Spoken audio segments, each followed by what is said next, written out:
Yo, what is going on YouTube? I am Germ here, and today, as you can probably tell from the title, obviously when I'm recording this I don't know what the title is yet, but I have a pretty good idea. We're going to be talking about what I think is one of the strangest moves of the entire offseason so far. There's been a lot of confusing, crazy stuff. There's been a lot of stuff that surprised me, but I don't know if anything has quite surprised me like this move. But before we get into that, make sure you guys do check out the first link in the description below for my Twitch channel, twitch.tv/I_am_germ. I would appreciate it a ton if you guys checked it out. Maybe drop a follow, maybe a prime, maybe a sub. We've been streaming a ton over there. It's been going really, really well. I'm super excited about it. Hope you guys are too. With that being said, let's get right into this one. So the news here coming out from Wooloo is sources. Treatz has agreed to play for SK Gaming once again next year. Treatz was linked with a lot of teams this offseason, which is something that Wooloo had said in that, Excel, Google spreadsheet, whatever, Google Drive spreadsheet on Twitch. His stream had like 10,000 people. It was crazy. One of the things he said was that he didn't know what was going to be happening with Treatz, but he knew there was a lot of interest in Treatz. And on Twitter, Treatz was kind of teasing a move to North America. He was teasing a move to a couple different teams. He was memeing about how even Wooloo doesn't know where he's going to go. And maybe that was a bad thing because, yeah, no one knew where he was going to go. But, if I was re-signing back to SK, I'd probably be trying to hide it too. But he does say that one of the reasons he ended up staying with SK was his will to compete in Europe, which I guess is kind of cool, and I guess is something, we can respect with all these people, jumping ship to NA, cashing out. The fact that Treatz is willing to stay with not a top team just to stay in Europe, probably took a pay cut over what some of his other offers and options were. I guess is kind of cool. I guess is kind of respectable in some ways, but I'm really left scratching my head by this move for a couple of different reasons. One, Treatz in the one split he played support last year and the only split he's ever been a full-time support starter, this guy almost won MVP. This guy was one of the best players in the entire LEC. You got to figure that he had some decent offers from, probably decently big, both North American and European teams. I have heard that the interest from North America was significantly higher. Bot lane talent is much harder to come by in North America than it is in Europe. It seems like, there is already a lot of good players and options over in Europe. Obviously, some people are kind of concerned about Treatz's age. He's like one of the older professional players, especially for his amount of experience.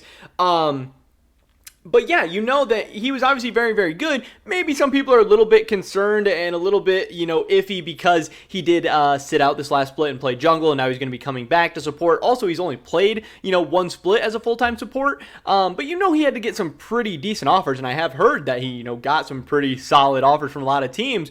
But also, even if he wanted to stay in Europe, going to SK, that is a real weird move to me because to me, SK is a very, very poorly managed organization that has made some very, very questionable moves over the last year. Think back to Spring Split. In Spring Split, they had almost the league MVP in Treatz. They had a team that made the playoffs.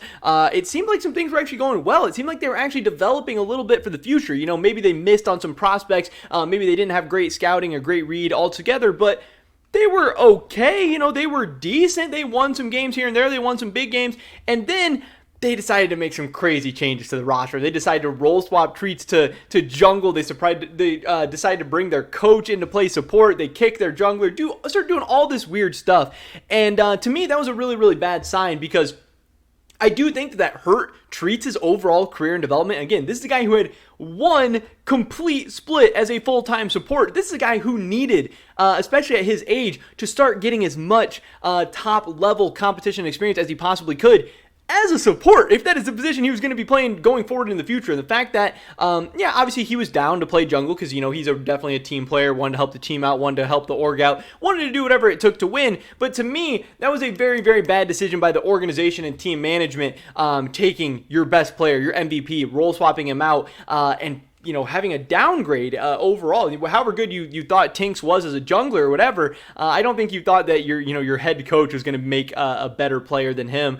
So that was really, really weird. And altogether, I would just be staying far away from this SK Gaming roster and organization. I just have so many question marks about them. Maybe this is going to work out all right, but a little bit strange to me. I really could not believe, Treatz, with the amount of interest that it seemed like teams were having in him, that this is where he ended up. Again, also, obviously, as a TSM fan, there's like a little bit of salt involved because I was hoping that he was going to return to TSM. I know that TSM has a lot of money to throw around. Obviously, they have prior, experience with Treatz, and even Wooloo himself did come out and say that at some points in time there were rumors linking and maybe some realistic talks linking both Treatz and Reckless to TSM. I don't know if he has that on here or not.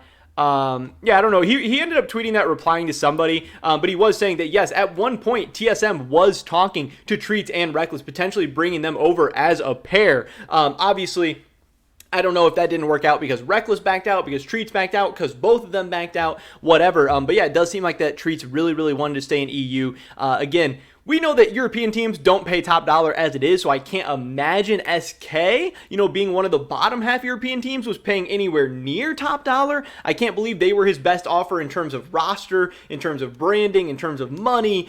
Treatz must really, really like the players he plays with, or maybe has a really good relationship with the organization or something. I don't know. It really seemed like Treatz had a bunch of different options. Heading into this offseason, I thought G2 might be an option. I thought that Rogue might be an option if they were going to end up, looking to upgrade from Trimby. I definitely thought TSM was going to be an option. Potentially some other teams in North America as well, like maybe even Evil Geniuses if they're, looking to make some changes or upgrades or whatever. But yeah, this is definitely one of the big dominoes coming out of this whole offseason. That Treatz, again, I do think he was one of the better players available, especially for free agent supports. It's like Mickey and Treatz were the two big ones. Maybe if Vulcan's on the market, he'll be potentially a very, very big free agent, but obviously there's going to be a big buyout for him, as to where Treatz, who was just a free agent, he was just going to go to the highest bidder. I didn't necessarily ever think that he was for sure going to be going to TSM or anything like that, but I thought TSM was very, very likely, and I thought that SK was very, very low down on the list. I thought he was gone for sure. Pretty much as soon as they roll swapped him to Jungle,